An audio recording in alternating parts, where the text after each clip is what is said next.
It was just a few months, but I think it's taken on such mythical proportions that the time that Gauguin and Van Gogh spent in the Yellow House, because they were just so prolific, and the outpouring of paintings and creativity that happened in that short amount of time. It was so condensed and pressurized, but it created such incredible works of art.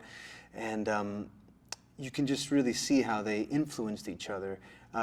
They often were, from reading a bit about that time and what happened, you hear that they were really at each other's throats, that they were just really grappling with what it meant to be a painter in that moment, and what they were trying to do, and how they both knew that there wasn't going to be immediate gratification, that they weren't going to get rich off of it because of how far ahead they wanted to go, how far they were pushing it.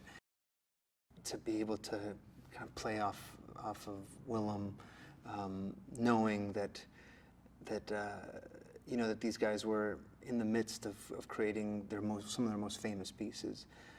That was just really fun to investigate what that relationship was like, and also not to just make it antagonistic, but also how they were helping each other, and how they were really communicating on a very deep level, artistic level with each other.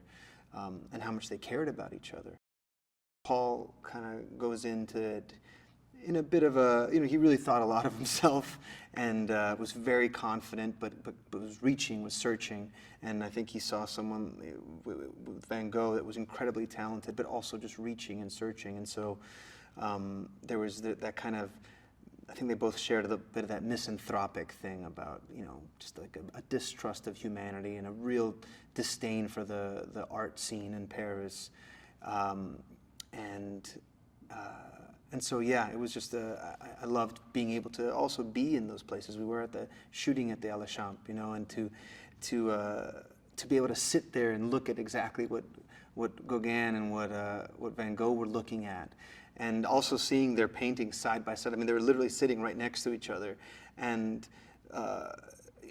strangely enough, Van Gogh would actually paint what was really there, but paint it in such a wild way. And Gauguin would just invent most of it, because he was very much about, you paint what's in your mind, and what's in your mind is the most important thing. And Van Gogh was so much more about, no, it's just you don't have to invent anything, it's just what's there already.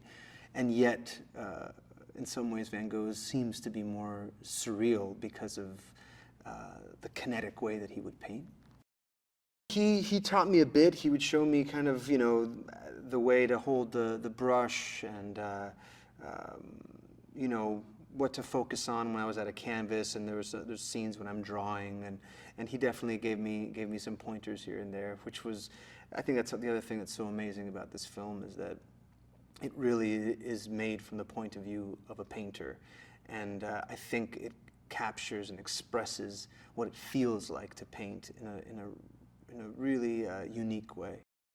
This is the least academic film about Van Gogh, and yet I think it's the one that feels the most authentic, because a lot of the major biographical highlights happen off stage. They happen off camera in this film.